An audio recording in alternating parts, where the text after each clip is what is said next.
I'm Takeshi, and you're watching Kojima Racing.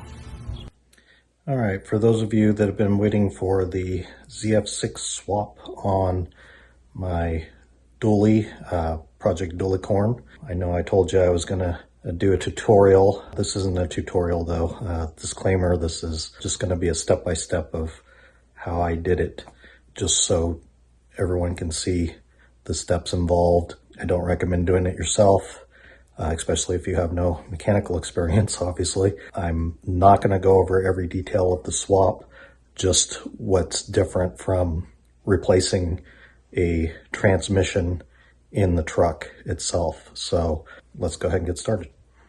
All right, so the first thing we're going to talk about is the reason for the swap. So I always knew that I wanted a Super Duty truck, probably with a 7.3, and if it had the 7.3 with a manual transmission, because they're much more stout than the 4R100 that came in the automatic trucks. So whenever somebody I knew wrecked their 7.3 truck, which is this F350 standard cab 4x4 long bed, it had a 7.3 liter with the ZF6 manual transmission. It had been a Trinity County plow truck, so they used it to plow snow. Has airbags in the front to hold up the big plow. I found that it was really low miles, and so I immediately purchased it because I knew that either I would come up with a project to build off of it, or I would get the truck that I wanted, which was a crew cab long bed 4x4 dually, and swap the engine into it if it didn't have the drivetrain that I wanted, which is kind of a rare combination.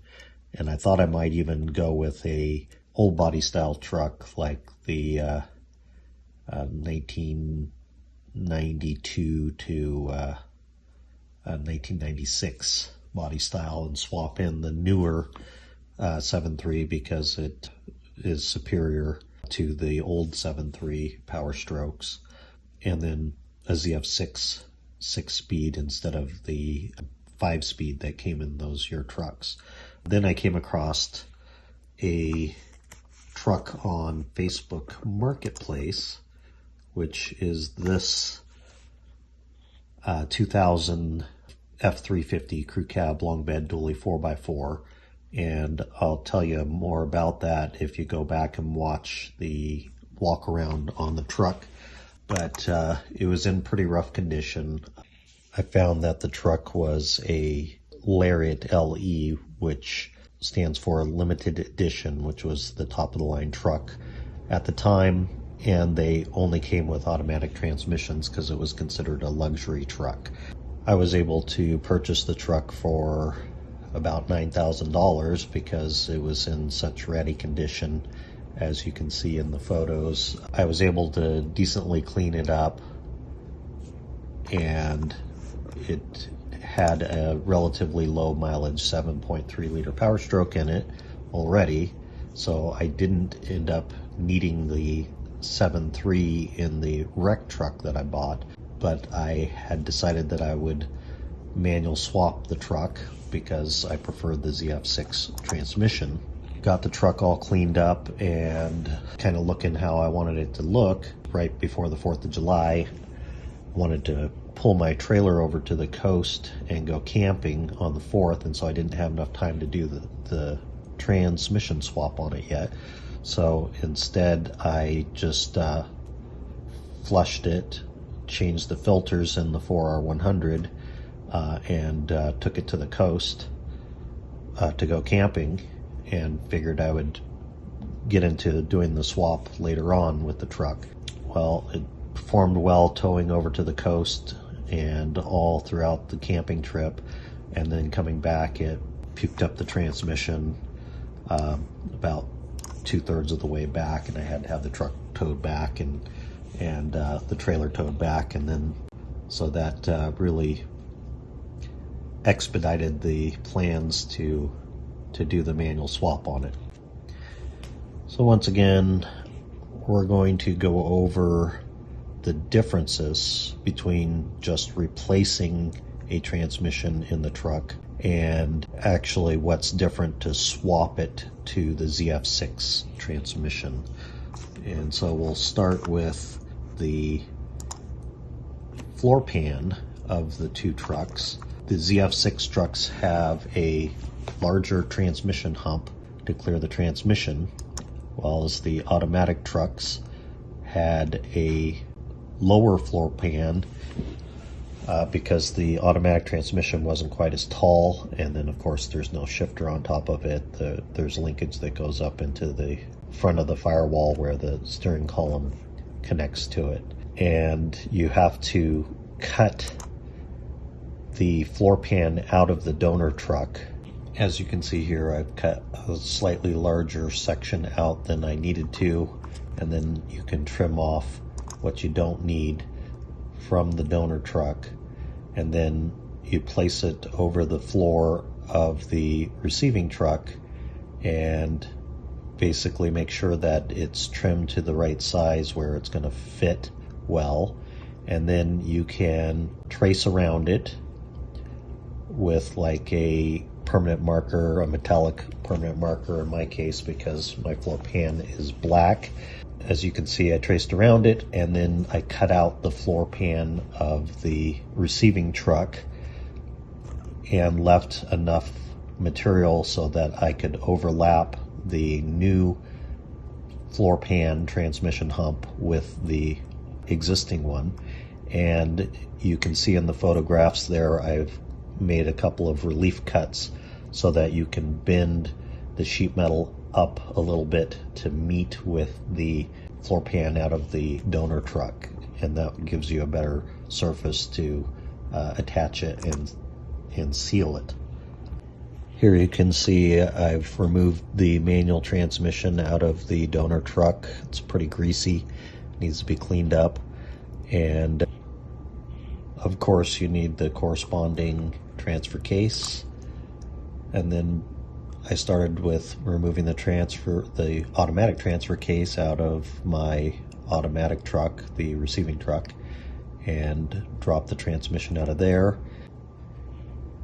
Here you can see the torque converter with something on it that's not supposed to be there, and what that is the transmission input shaft seal. When I dropped the transmission, it was stuck on the torque converter. Obviously, it had been pushed out from overpressure in the transmission. Here's a close-up of the seal itself, and you can see that the transmission was probably worked on. It's got some marks on it, and then here's the input shaft on the transmission, which that's where that gasket is supposed to be. So remove the transmission and transfer case and basically set them aside for somebody else to use to rebuild or something. And then here is the manual transmission and transfer case with the cross member, which they're identical in both trucks, but getting ready to clean them up. I neglected to make a video of the engine running before I took everything apart so that I could sell the engine to somebody with the proof that it actually functioned. And so I had to put the automatic flywheel and starter back onto it so I could actually start it and run it. Another interesting fact is that the automatic trucks actually have a spacer on the front of the bell housing, in between the bell housing and the engine block, that moves the transmission back about an inch and a half. And then there's also a spacer ring that fits onto the back of the crankshaft that moves the flex plate. And installing all those parts on the truck allowed me to bolt the starter through that spacer that goes in front of the bell housing on the back of the engine block. and that's what allowed me to start it. I basically had to put the brake pedal in from the automatic truck with the neutral safety switch in order to get it to start. So here's what it looks like running with no transmission behind it.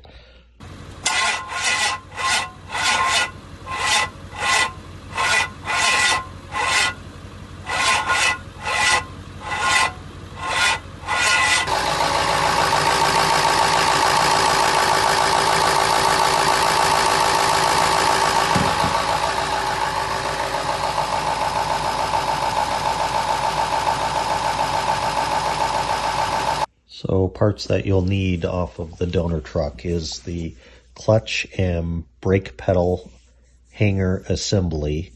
It uses the same master cylinder. And then for the clutch, you'll need the clutch, master, and slave cylinder.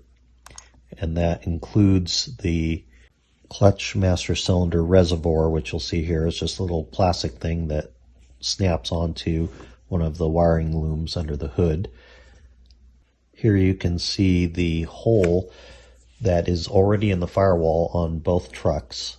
And so you remove this little plastic piece and it exposes that hole that's for the clutch slave cylinder to go through the firewall. And there's some insulation on the interior side. This is the insulation that comes out as well. But the trucks are designed to be both either automatic or manual. Likewise, there's a wiring harness under the dash that has a little plastic plug that it's plugged into, and that plug is actually just to hold it in place because the wiring harness in the dash is the same for both automatic or manual trucks.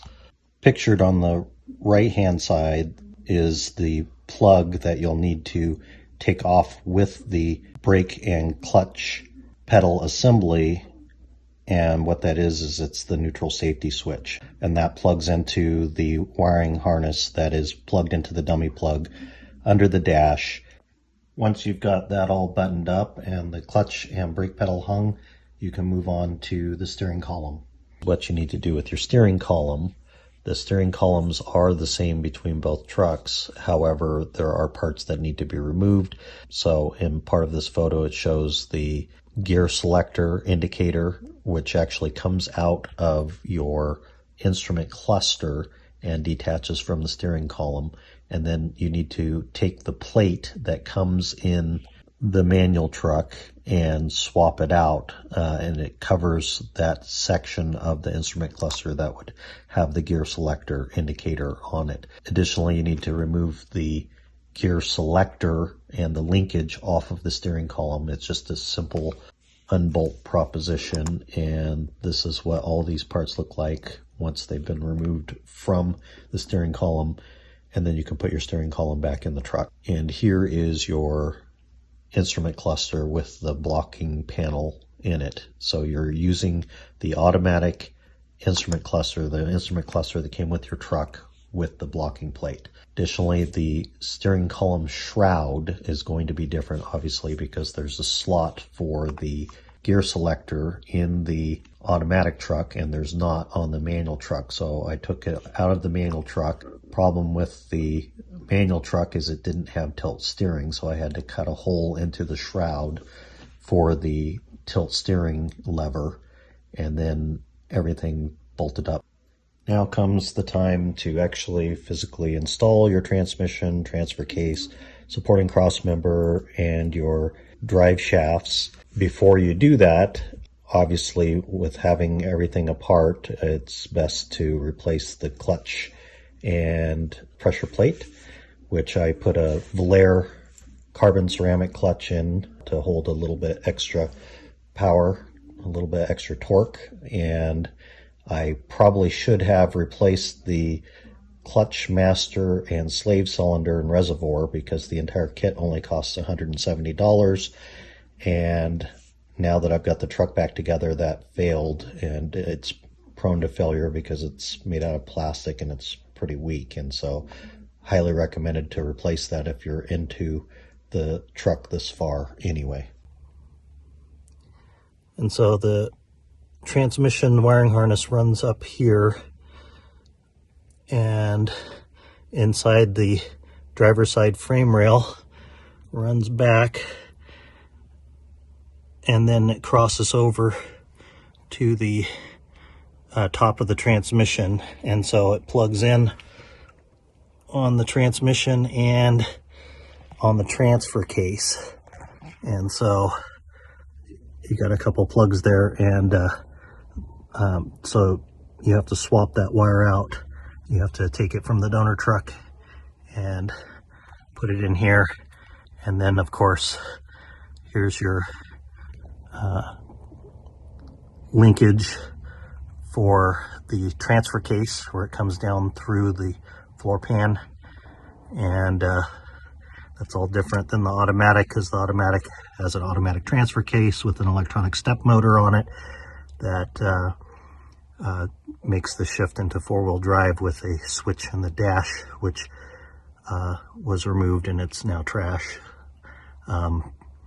as well as the entire vacuum setup on the wheels, because it's now got manual locking hubs as well. So yeah, all that stuff can just be taken out and thrown away. Now the engine bay wiring harness, they're different between the automatic and the manual trucks, but you won't want to change that out, because depending on what options the trucks had, they will cease to function. For example, like if you had cruise control on your receiving truck and you didn't on your donor truck, that will be an issue. And so you want to retain your wiring harness and plug the manual harness into your automatic engine bay harness.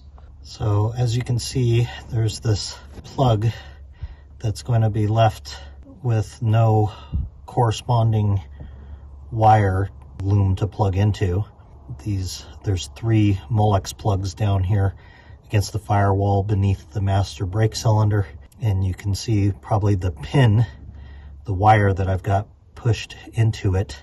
You have to jump a couple of pins on the Molex plug, because you have to defeat the neutral safety switch from the automatic, and this is the only way to do it without changing out the entire engine bay harness. So like I said, 3 plugs along the just above the frame rail, underneath the brake master cylinder, along the firewall, that plugs in to your ECU through the dash. And then also there used to be, when it was a automatic truck, 2 plugs for the transmission harness, and now there's only 1, but the engine bay still has the spare plug, and you have to jump it with that pin in order to close the loop so that it'll turn over.